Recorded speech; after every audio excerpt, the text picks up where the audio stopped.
विश्वास अडकलाय. अरे रे, माझ्यामुळे ते बिचाऱ्या तुझ्या रथात होता ताई. पण आता रागवणार नाही तर मार देणार असंच ना दादा. आणि आई बाबांचा मार खाण्याचा योग नाही आला तर पण म्हटलं निदान तुझा तरी कसलं काय.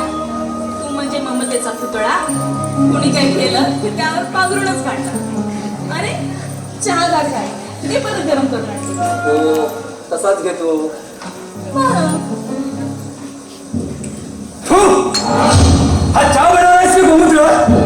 का चांगला झाला नाही चहा. चांगला हा असा चहा पिल्यापेक्षा कबर गोमूत्र मिळालं होतं. तुला चहा बनवता येत नाही तर नसते उठायचे करायला सांगितलं कोणी. उद्या नवऱ्याकडे गेले आणि हा असा चहा त्याला दिला तर दुसऱ्या दिवशी मारायची वाटत आहे. कळलं? नसेल झाला चांगला.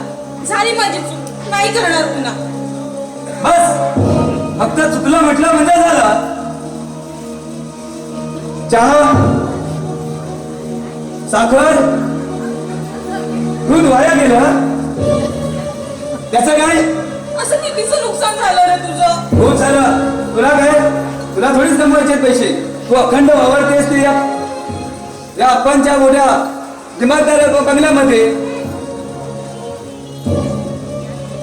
अरे पण मी म्हणते मुठभर साखर रे.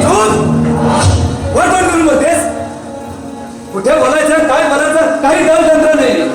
ते एवढीशी मल बसे फुलातील कण कण गोळा करून भले मोठा पोळा तयार करते आणि तू माणूस असून साखरेची किंमत तुला कळू नये. नको कळू दे मला. थांब. आता कुठे चाललेस? नुसता नाकावर राग आहे. हे कमशी काय?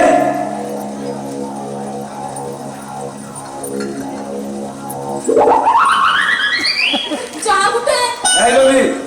कधी पण आताच तर. गोमूत्रासारखा झाला असं म्हणालो तेच ना. अगं थोडी गंमत केली आमच्या ताईडीची. ताई तुला माहित आहे ना गोमूत्राचं महात्म्य किती पवित्र. शिंपडलं तरी वास्तुत्वच नाही तर वातावरण देखील पवित्र होत.